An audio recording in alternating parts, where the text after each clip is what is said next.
योगा सेना में आप सबका स्वागत है। मैं सुयश कमल सोनी आपके साथ डिस्कस कर रहा हूं मध्य प्रदेश असिस्टेंट रजिस्ट्रार के पेपर 1 जो कि रविवार को हुआ था उसका डिस्कशन है। आज हम 1 से 25 तक के सवालों को डिस्कस कर चुके थे। 26 से 50 तक के सवाल आज हम लेने वाले। शुरू करें डिस्कशन। इससे पहले मैं आपको जितने भी हमारी टेस्ट सीरीज को ज्वाइन नहीं किया उनके लिए एक जनरल इंफॉर्मेशन है। बहुत ही नॉमिनल प्राइस पे हम एक टेस्ट सीरीज लेकर आए हैं जो कि एमपीपीएससी के रजिस्ट्रार के लिए है। रजिस्ट्रार असिस्टेंट रजिस्ट्रार का जो एग्जाम हो रहा है उसके लिए आप चाहें तो डिस्क्रिप्शन में जो नंबर दिया है उस पे जाके आप टेस्ट सीरीज को अवेल कर सकते हैं और अपनी तैयारी को और दुरुस्त कर सकते हैं। पढ़ते हैं 26वें सवाल के ऊपर। अब इससे पहले का जो लेक्चर है वो आपको मिल जाएगा पार्ट 1 के नाम से, आप चेक कर सकते हैं, जिसमें 1 से 25 तक सवाल दिए गए हैं।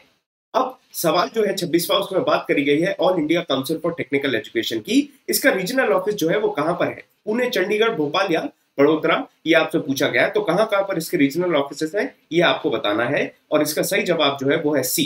पुणे छोड़ के जो आपके चंडीगढ़, भोपाल और बड़ोदरा हैं, इन तीनों जगहों पर आपको देखने मिल जाएगा regional office of all India council of technical education. इसके बाद बात करते हैं 27वें सवाल की। 27वां सवाल बात करता है कि 6 जून 2017 को प्राइम मिनिस्टर नरेंद्र मोदी ने अनाउंस किया था कि एआईसीटीई और यूजीसी जो है इन दोनों को रिप्लेस कर दिया जाएगा। इन दोनों को स्क्रैप ऑफ करके एक नई बॉडी बनाई जाएगी। अब उस नई बॉडी का नाम क्या है?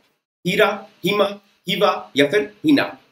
ये करंट अफेयर अगर आप रेगुलर बेसिस पे फॉलो कर रहे हैं तो आपको पता होगा हीरा नाम की एक इंस्टीट्यूशन जो है वो लेके आया गए थे। क्यों? इसका कारण ये था कि सबसे पहली बात तो ये है कि जो नॉर्म्स बनाए जा रहे थे, एआईसीटी अपनी तरफ से टेक्निकल एजुकेशन को गवर्न कर रहा है, यूजीसी दूसरे इंस्टीट्यूट को कर रहा है, तो बहुत ज्यादा जो एफर्ट्स हैं उसका डुप्लीकेशन हो रहा था और इन एफर्ट्स के डुप्लीकेशन को खत्म करने के लिए ही हीरा जो ऑर्गेनाइजेशन है उसको बनाया गया। अब बात करें हम 28वें सवाल के ऊपर, तो एआईसीटीसी जिसको एआईसीटी जो है इसको एस्टैब्लिश करा गया था, इसके ऑब्जेक्टिव्स क्या थे? अब कोई भी संस्था अगर बनाई जाती है तो उसके पीछे बहुत से कारण होते हैं, बहुत से ऑब्जेक्टिव्स होते हैं जिसकी वजह से वो संस्था एग्जिस्ट करती है। मान के चलिए अगर हम आईआईटी की बात करें तो आईआईटी क्यों एग्जिस्ट करती है? आईआईटी एग्जिस्ट करती है ताकि टेक्निकल एजुकेशन जो है वो इम्पार्ट करी जा सके, इंजीनियर्स बनाए जा सके। उसी तरीके से एआईसीटी जो है इसके कौन कौन से ऑब्जेक्टिव्स थे? पहला तो प्लान करना, फॉर्मुलेट करना और मेंटेन करना नॉर्म्स और स्टैंडर्ड्स को जो स्टैट्यूटरी अथॉरिटी है वो अपने अनुसार कर सकती है। साथ में एक्रेडिटेशन प्रोवाइड करना, क्वालिटी एश्योरेंस प्रोवाइड करना ये काम था। मॉनिटर करना, इवेलुएट करना और फंड्स प्रोवाइड करना भी काम था। इसके अलावा जो सर्टिफिकेट्स और अवार्ड हैं उनकी पैरिटी, मतलब उसमें कहीं भी आप देखें तो बायसनेस नहीं आनी चाहिए, सब चीजें पैरिटी से, बराबरी से हो, इसके भी ध्यान देने के लिए बनाया गया। इसके साथ में टेक्निकल एजुकेशन सिस्टम जो भारत का है उसमें मैनेजमेंट भी हो और उसके साथ में उसका डेवलपमेंट भी हो, ये सारी चीजों को मद्देनजर रखते हुए एआईसीटी को बनाया गया था। तो यहाँ पर अगर आप देखें तो आपको जो आंसर हो जाता है वो हो जाता है डी, ऑल ऑफ दीज जो है, इन सारी चीजों को मद्देनजर रखते हुए एआईसीटी को बनाया गया था। बात करें अब हम 29वें सवाल की। प्लानिंग कमीशन ने रिकमेंड किया था जो आपका एमसीआई है इसको रिप्लेस करने की बात करी गई थी, एक नई बॉडी बनाने की बात कही गई थी प्लानिंग कमीशन के द्वारा। तो कौन सी बॉडी बनाने की बात की गई थी? ये अगर आप करंट अफेयर फॉलो कर रहे हैं तो आपको बहुत आसानी से इसका जवाब पता होना चाहिए कि एनएमसी इसका जवाब है, जिसका मतलब होता है नेशनल मेडिकल कमीशन। तो एनएमसी बनाने की बात करी गई थी। 29वें सवाल का जवाब हो जाता है ए। आ जाए हम 30वें सवाल के ऊपर। नेशनल मेडिकल कमीशन एक्ट जो है इसको लॉन्च किया गया था कब? 2019, 20, 21 या फिर 22 में? और इसका जवाब है 2019 में। अब देखिए अगर आप करंट अफेयर से थोड़ा बहुत भी वाकिफ हैं तो आपको बहुत अच्छे से मालूम होगा कि साल कौन सा था, बॉडी कौन सी थी और एस्टैब्लिश कब की गई थी। ये सारी जानकारियां करंट अफेयर में दी हैं और ये सवाल जो है वो कहीं ना कहीं करंट अफेयर से संबंधित है। 31वें सवाल की बात करें तो नेशनल मेडिकल कमीशन एक्ट जो आया था उसमें क्या क्या चीजें बताई गई हैं, क्या क्या चीजें इसमें सबसे पहले तो बताया गया कि किसी भी आदमी को एक नई मेडिकल कॉलेज खोलने की परमिशन नहीं दी गई, या फिर नया जो पोस्ट ग्रेजुएट कोर्स है या फिर जो सीट्स अभी हैं उनको बढ़ाने की कोई परमिशन नहीं है जब तक वो MARB से ऑथराइजेशन या परमिशन नहीं ले लेता। पहले उनको इंटीमेट करना पड़ेगा कि सर हम अपने कॉलेज में सीट्स बढ़ा रहे हैं या फिर एक नया कॉलेज बना रहे हैं या फिर नया पोस्ट ग्रेजुएशन का कोर्स शुरू कर रहे हैं, तो MARB से उनको प्रायर परमिशन की जरूरत होगी, प्रायर एडवांस में उनको परमिशन लेनी होगी। इसके बाद ये जो एक्ट है इसमें नीट का जो एग्जाम होता है, जो एलिजिबिलिटी, नेशनल एलिजिबिलिटी का एंट्रेंस टेस्ट होता है। इसके अलावा जब आप डॉक्टरी की पढ़ाई पूरी कर लेते हैं तब आपको नेक्स्ट नाम का एक एग्जाम देना पड़ता है जिसके बाद आपको लाइसेंस मिलता है। तो ये तमाम चीजें करनी पड़ेंगी और इन सबको ये जो गाइडलाइंस हैं बनाई गई हैं, जिससे हमारा जो सवाल का जवाब है ये हो जाता है सी। दोनों स्टेटमेंट्स बहुत सही हैं। ये जो रेगुलेटरी बॉडी एस्टैब्लिश करी गई थी इसके दो काम थे। सबसे पहले तो पहले क्या होता था, आदमी अपने मन माफिक सीटें बढ़ा देता था, नए कोर्स चालू कर रहा है या फिर नई कॉलेज बना लेता था। अब ऐसा नहीं हो सकता। और इसके अलावा एंट्री में और एग्जिट में दोनों समय आपको टेस्ट देने होंगे। जैसे एंट्री के लिए आप नीट देते हैं और उसके बाद एग्जिट करते हैं तो नेशनल एग्जिट टेस्ट जिसको कहते हैं वो देना पड़ेगा, जिसके बाद ही आपको लाइसेंस ग्रांट करा जाता है। उसके बाद ही आप प्रैक्टिस कर सकते हैं एज अ डॉक्टर। और ये जो नेक्स्ट है, ये प्रावधान अगर विदेश से कोई डॉक्टरी की पढ़ाई करके आता है तब भी उसके बाद भी उसको नेक्स्ट का एग्जाम देना पड़ता है, तो आपको याद रखना है। अब बात करें हम 32वें सवाल की, national council for teacher education. अभी देखिए, हमने national commission for national medical commission के बारे में हम जानकारी ले ली, उसके पहले हमने AICTE के बारे में जानकारी ली थी, उसके पहले UGC के बारे में। अब हम बात करेंगे NCTE के बारे में, जो कि national council for teacher education. ये एक स्टैट्यूटरी बॉडी है जो कि सेंट्रल गवर्नमेंट ने सेटअप करी थी NCTE एक्ट के तहत। अब आपसे पूछा जा रहा है किस साल में ये एस्टैब्लिश करी गई। आपके ऑप्शंस हैं 1990, 1993, 1995 और 1997। आपको याद रखना है कि जो NCTE एक्ट बना था ये 1993 में बनाया गया था। ये एक इंपॉर्टेंट इंफॉर्मेशन है, आपको याद रखनी। बड़े 33वें सवाल की तरफ, तो national council for teacher education जो है ये कहां पर लोकेटेड है? ये लोकेटेड है नई दिल्ली में। ये आपको याद रखना है। जनरली इस तरीके के सिंपल सवाल भी आ जाते हैं और ये आपको गलत नहीं करने। यही सवाल आपको नंबर बनाने में और लिस्ट में आगे ले जाने में मदद करेंगे। फिर 34वां सवाल आ जाता है, national council for teacher education जो है ये रिकमेंडेशंस देते हैं। अब ये रिकमेंडेशंस किन किन को देते हैं? सेंट्रल और स्टेट गवर्नमेंट को देते हैं, यूनिवर्सिटीज को देते हैं या फिर UGC को देते हैं। तो जो NCTE है ये सबको रिकमेंडेशन दे सकती है और इसका जवाब है D, all of the above. इन सबको ये रिकमेंडेशन देते हैं। बात करें हम 35वें सवाल की, तो स्टैट्यूटरी ड्यूटी किस बॉडी को दी गई है जो कि डिसाइड करेगा स्टैंडर्ड्स, प्रोफेशनल कंडक्ट और एटिकेट्स के एडवोकेट्स के लिए? जो भारत के जो भी एडवोकेट्स है उनको किस तरीके से कंडक्ट रखना है और अपने एटिकेट्स रखना है, ये कौन डिसाइड करेगा? तो ये डिसाइड करा जाता है बार काउंसिल ऑफ इंडिया के द्वारा, और इससे आपका आंसर हो जाता है बी। अब हमने NCTE के बाद अब बार काउंसिल की चर्चा हम करने वाले हैं। तो बार काउंसिल का क्या काम होता है इसके बारे में हमने पता कर लिया कि एटिकेट्स और कंडक्ट्स को डिसाइड करता है इंडिया के एडवोकेट्स के लिए। अब हम बात करें बार काउंसिल के बारे में और विस्तार से। तो बार काउंसिल ऑफ इंडिया जो है इसके कुछ स्टेटमेंट्स दिए आपको बताने, इनमें से कौन सी सही है और कौन सी नहीं। सबसे पहले आप देखें तो it is a statutory body established under the advocate act 1961। पहली स्टेटमेंट है, ये एक रेगुलेटरी बॉडी के तौर पर काम करती है। तीसरा स्टेटमेंट जो है वो कहता है कि ऑल इंडिया बार एग्जामिनेशन कंडक्ट किया जाएगा बार काउंसिल ऑफ इंडिया के द्वारा। और ये तीनों स्टेटमेंट जो है वो सही है। ये तीनों चीजें बार काउंसिल ऑफ इंडिया के काम है, ये फंक्शंस है बार काउंसिल ऑफ इंडिया। बढ़ते हैं 37वें सवाल की तरफ। तो जो एडवोकेट एक्ट पास किया गया था 1961 में, वो किन बॉडीज के रिकमेंडेशन के ऊपर किया गया था? क्या ऑल इंडिया बार कमेटी की रिकमेंडेशंस को कंसिडर किया गया था या फिर लॉ कमीशन की रिकमेंडेशन को कंसिडर किया गया था? तो यहाँ पर जवाब है दोनों बॉडीज की जो रिकमेंडेशन थी उन सबको कंसिडर करते हुए ही एडवोकेट्स एक्ट 1961 पास किया गया था। अगला सवाल जो है वो है 38वां सवाल। यहाँ पर पूछा जा रहा है बार काउंसिल ऑफ इंडिया के बारे में। पहले, क्या standard of legal education set कराए जाते हैं बार काउंसिल के द्वारा? दूसरा है कि जो यूनिवर्सिटीज होती हैं जो लॉ डिग्री देती हैं उनको रिकॉग्निशन का काम बार काउंसिल ऑफ इंडिया करती है। ये दोनों क्या काम है बार काउंसिल ऑफ इंडिया के? और इसका जवाब है जी हाँ, दोनों ही काम है बार काउंसिल ऑफ इंडिया के। ये दोनों काम बार काउंसिल ऑफ इंडिया करती है। अब हम बात करें कि जो एक्सटेंशन एजुकेशन है उसका क्या एम होता है। What is the aim of extension education? पहला जो ऑप्शन है वो कहता है कि जो एम्प्लॉयमेंट अपॉर्चुनिटीज है, रोजगार के जो मौके हैं वो बढ़ाने का काम करना है।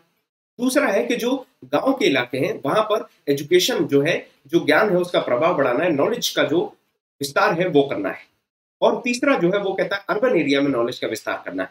इस स्टेटमेंट को आप सीधा काट सकते हैं क्योंकि अर्बन एरियाज में पहले ही स्कूल और इस तरीके की व्यवस्थाएं पहले से होती है। गाँव में हालांकि इस चीज की कमी होती है, जो डेसिमेशन ऑफ नॉलेज है उसका अभाव गाँव में देखा जाता है। इसके अलावा डी जो है to make people aware of their rights and duties, जो उनके राइट्स और ड्यूटीज है उनके लिए अवेयरनेस जनरेट करना। तो इससे एजुकेशन से राइट्स के अवेयरनेस का कोई संबंध नहीं है, तो ये ऑप्शन भी कट सकता है। यहाँ पर अगर आप देखेंगे तो एक्सटेंशन एजुकेशन का सीधा काम था कि विस्तार करना है आपको नॉलेज का रूरल एरियाज में, जो गाँव के इलाके हैं वहां पर आपको नॉलेज का विस्तार करना है, प्रचार प्रसार करना है। 40वां सवाल बात करता है जो बार काउंसिल ऑफ इंडिया है उनसे कौन कौन संबंधित है। जैसे inter university board annual meeting संबंधित है, मद्रास प्रोविंशियल लॉ कॉन्फ्रेंस संबंधित है और इंट्रोडक्शन ऑफ एडवोकेट बिल 1961 संबंधित है। तो इनमें से कौन कौन सी चीजें जो है वो बार काउंसिल से संबंधित है कहीं ना कहीं, किसी ना किसी रूप से? तो आप देखेंगे तो ये तीनों चीजें जो है वो बार काउंसिल से संबंधित है। और इसके अलावा आप देखें तो 2 अप्रैल 1951 में जो बिल इंट्रोड्यूस किया गया था और इसके बाद ही अमेंडमेंट लाए गए थे बार काउंसिल ऑफ इंडिया के तहत अंदर। तो ये सारी चीजें जो भी बॉडीज के तहत हो रहा है, एनसीटी के तहत क्या हो रहा है, बार काउंसिल ऑफ इंडिया के तहत क्या हो रहा है, यूजीसी के अंदर क्या हो रहा है, एआईसीटीई के अंदर क्या हो रहा है, ये सारी जानकारियां आपको बहुत जरूरी हो जाती हैं असिस्टेंट रजिस्ट्रार की जब हम तैयारी करते हैं। तो इस स्थिति में आगे बढ़े 41वें सवाल पे। तो बार काउंसिल ऑफ इंडिया के जो मेंबर्स होते हैं वो कौन कौन होते हैं? Attorney general, solicitor general, additional solicitor general of India. तो तीनों ही मेंबर होते हैं बार काउंसिल ऑफ इंडिया के। ये भी आपको रट लेना है, ये फैक्ट है जो आपको याद रखना है। 42वां सवाल है फार्मेसी एक्ट का। अब ये फार्मेसी एक्ट कब इनेक्ट किया गया था? 1948, 1950, 1952 या फिर 1954? और इसका जवाब है 1948 में फार्मेसी एक्ट इनेक्ट किया गया था, ताकि जो फार्मेसी के जो प्रोफेशन है या प्रैक्टिस ऑफ फार्मेसी है उसको रेगुलेट करा जा सके, और उसमें जिस तरीके से काम होते थे, धांधली वगैरह होती थी, या फिर जो दवाइयों को रेगुलेट करने का काम करा जाता था उसको करा जा सके, धांधली को कम करा जा सके, जो झोला छाप डॉक्टर्स या फिर इस तरीके के वैद्य हकीम हुआ करते थे उन सबको रेगुलेट करा जा सके। बात करें हम क्वेश्चन नंबर 43 के, तो फार्मेसी काउंसिल ऑफ इंडिया की बात पूछी गई। यहाँ से क्या क्या फंक्शन है उसके, पहले आप देखें, to ensure uniform implementation of education standards throughout country. तो जो फार्मेसी में जो चीज पढ़ानी है एक जैसा सिलेबस रहना चाहिए। इसके बाद जो फार्मेसी की इंस्टीट्यूशंस हैं उनको अप्रूवल देना है फार्मेसी एक्ट के अंदर, उनका इंस्पेक्शन करना है, ये भी करेंगे। इसके साथ में जो कोर्स में क्या पढ़ाया जाना है और एग्जाम किस तरीके से होगा एक फार्मासिस्ट का, ये भी फंक्शन है फार्मेसी काउंसिल ऑफ इंडिया का। तो आप देखेंगे इसका जवाब जो है डी, तीनों चीजें जो है ये फार्मेसी काउंसिल ऑफ इंडिया को करनी पड़ती है अंडर दी फार्मेसी एक्ट। 44वें सवाल की तरफ अब हम बढ़ते हैं, और 44 सवाल में हमें पूछा गया है इंडियन नर्सिंग काउंसिल के बारे में। अब देखिए कैसे हम धीरे धीरे बढ़ते जा रहे हैं। हमने आपसे बार काउंसिल की बात कर ली, अब हमने फार्मेसी एक्ट की बात करी, फार्मिंग काउंसिल की बात करी, अब हम नर्सिंग काउंसिल की बात करेंगे। इंडियन नर्सिंग काउंसिल जो है एक ऑटोनोमस बॉडी है गवर्नमेंट के अंदर, जो कि ministry of health and family welfare के अंदर आती है। इसमें आप देखेंगे सेंट्रल गवर्नमेंट ने section 3(1) of Indian nursing council act 1947 को पार्लियामेंट में पास करा था। अब इसमें क्या क्या चीजें होती हैं, इसमें कौन कौन लोग इंक्लूड करे जाते हैं? नर्सेस, मिडवाइफ और हेल्थ विजिटर्स। क्या ये तीनों इंक्लूड करे जाते हैं इस पर्टिकुलर एक्ट के अंदर? ये आपसे सवाल पूछा जा रहा है, और अगर आप देखेंगे तो इसका जवाब है इन सबको इंक्लूड करा गया है। All 3 of them, nurses, midwife और हेल्थ विजिटर्स, तीनों ही इंक्लूड करे गए इस पर्टिकुलर एक्ट में, जो कि आपका इंडियन नर्स काउंसिल एक्ट 1947। बात करें 45वें सवाल की, तो इंडियन नर्सिंग काउंसिल रेगुलेट करता है नर्सिंग एजुकेशन को किस किस तरीके से? ये है प्रिस्क्रिप्शन के द्वारा, इंस्पेक्शन के द्वारा, एग्जामिनेशन के द्वारा और सर्टिफिकेशन के द्वारा। और इसका जवाब है इन चारों तरीकों से इंडियन नर्सिंग काउंसिल जो है वो रेगुलेट करता है नर्सेज की एजुकेशन को। जो नर्स है वो किस तरीके की तालीम हासिल कर रही है, इस सबको रेगुलेट करा जाता है। आगे बढ़े 46वें सवाल के ऊपर, तो Indian council of agriculture research का हेडक्वार्टर कहां पर है? ICAR का हेडक्वार्टर कहां पर है, आपसे पूछा गया है, और इसका जवाब है नई दिल्ली में ICAR का हेडक्वार्टर है। 47वां सवाल बात करता है Indian council of agriculture research को एस्टैब्लिश कब किया गया था? तो इसको आजादी से बहुत पहले एस्टैब्लिश कर दिया गया था, 16 जुलाई 1929 को एस्टैब्लिश कर दिया गया था ICAR को। तो ये आपको याद रखना एक इंपॉर्टेंट फैक्ट हो जाता है आपके लिए। 48 सवाल, 48वां सवाल बात करता है ICAR के बारे में, जो कि एक एपेक्स बॉडी है कोऑर्डिनेट करने के लिए, गाइड करने के लिए और मैनेज करने के लिए रिसर्च एग्रीकल्चर के फील्ड में। अब एग्रीकल्चर के फील्ड में किन किन चीजों को इंक्लूड करा गया है इसकी बात पूछी गई। हॉर्टिकल्चर, फिशरीज और एनिमल साइंस। तो ये सारी चीजें जो हैं, चाहे वो मवेशियों का पालन हो या फिर मधुमक्खियों का पालन हो, मछली पालन हो, ये सारी चीजें जो आती हैं वो सारी आपकी एक ही के अंडर आ जाएंगी, वो है ICAR के अंडर। इसके अलावा आप देखें तो फल या सब्जी इन सबको भी उगाया जाता है, फूलों को उगाया जाता है, ये सारी चीजें भी इसी के अंदर आती हैं। ICAR रेगुलेट करता है, और इससे आपका आंसर हो जाता है D, 1, 2 और 3। अब बात करें हम 49th क्वेश्चन के बारे में, तो यहाँ पर हमसे पूछा गया जो वेटरनरी काउंसिल ऑफ इंडिया है वो एक स्टैट्यूटरी बॉडी है, जो कि क्या करती है, ये वेटरनरी प्रैक्टिसेस को रेगुलेट करती है भारत में। अब इसको किस मिनिस्ट्री के तहत बनाया गया था? पहला आपका ऑप्शन है मिनिस्ट्री ऑफ एग्रीकल्चर, फिर है मिनिस्ट्री ऑफ हेल्थ, फिर बात करी जाती है ministry of science and technology और डिपार्टमेंट ऑफ बायोटेक। बहुत ही ज्यादा आसान सवाल है, और इसका जवाब है मिनिस्ट्री ऑफ एग्रीकल्चर के अंदर रेगुलेट करा जाता है वेटरनरी काउंसिल ऑफ इंडिया को, जो कि वेटरनरी प्रैक्टिसेस को रेगुलेट करने का काम करती है। बढ़ते हैं चर्चा के आखिरी सवाल के ऊपर, और यहाँ पर पूछा गया है आयुष। आपको मालूम है आयुष मिनिस्ट्री जिसमें आयुर्वेदिक, यूनानी, इस तरीके से सिद्धा, होम्योपैथी, ये सारी जो अलग अलग साइंसेज है, मेडिकल सिस्टम्स हैं, इन सबको मिलाकर एक मिनिस्ट्री बना दी गई है। तो यहाँ पूछा जा रहा है कि आयुष की जो सिस्टम होता है, मेडिकल सिस्टम, इसमें कौन कौन सी चीजों को प्रैक्टिस करा जाता है? तो आयुर्वेदा, ए जो है आयुर्वेदा के लिए हो गया, फिर नेचुरोपैथी है, होम्योपैथी है और यूरोलॉजी। अब आपको ये ऑप्शन दिए और आपको पूछा जा रहा है कि इनमें से कौन सी चीज नहीं है, तो वहां से आप आंसर तक निकल सकते हैं। तो यूरोलॉजी जो है वो स्टडी ऑफ यूरिन होती है, जो यूरिन होता है उसकी स्टडी को यूरोलॉजी कहते हैं। तीसरा बस अगर आप कैंसिल आउट कर देंगे तो आप अपने जवाब तक पहुंच सकते हैं, जो कि है 1, 2 एंड 4। इन सारी चीजों का, इसके अलावा आप देखें तो यूनानी, सिद्धा, इन सब की भी स्टडी करी जाती है आयुष के अंदर। जो एक्रोनिम आयुष है इसके मेडिकल सिस्टम के तहत। तो यहाँ इस चर्चा में हमने बात कर ली 26 से 50 तक के सवाल की। अगले पार्ट में हम बात करेंगे 51 से लेके 75 तक, और इसी तरीके से हम 4 पार्ट के अंदर अपने पेपर 1 का डिस्कशन बारीकी से पूरा करेंगे। अब ये डिस्कशन क्यों देखना जरूरी है, इसके बारे में 2 मिनट चर्चा करें। तो आप देखिए, अगर आप डिस्कशन देखते हैं तो आपको पता चलता है कि आपने अपने एग्जाम में क्या गलती करी थी, जो रविवार को आपने पेपर दिया उसमें क्या गलती करी थी, या फिर कौन से पॉइंट को आपने मिस कर दिया अपनी तैयारी में। ये फायदा है टेस्ट सीरीज का। इसलिए मैं आपसे अनुरोध करूंगा कि जिनने भी हमारे असिस्टेंट रजिस्ट्रार की टेस्ट सीरीज को ज्वाइन नहीं किया है, लिंक डिस्क्रिप्शन में है, आप जाएं और हमारी जो टेस्ट सीरीज है उसको अवेल करें। बहुत ही नॉमिनल चार्जेस पर रखा है और क्वालिटी आप देख ही रहे हैं अपने सामने। आप जज कर सकते हैं हमारे टेस्ट सीरीज की क्वालिटी, क्वेश्चंस की क्वालिटी को, ताकि आप अपनी तैयारी को दुरुस्त कर सकें। क्योंकि आपकी तैयारी कितनी है ये आपको तभी पता चलेगा जब आप टेस्ट देंगे, उस माहौल को महसूस करेंगे, उस टेस्ट पेपर को एक्सपीरियंस करेंगे। इसके साथ में अगर आपको हमारा इनिशिएटिव पसंद आ रहा है तो चैनल को लाइक करें, सब्सक्राइब करें और साथ में अपने दोस्तों के साथ भी शेयर करें, ताकि हमें और मोटिवेशन मिले और इसी तरीके से हम अलग अलग एग्जाम्स के लिए टेस्ट सीरीज और डिस्कशंस लेकर आते रहें। Thank you.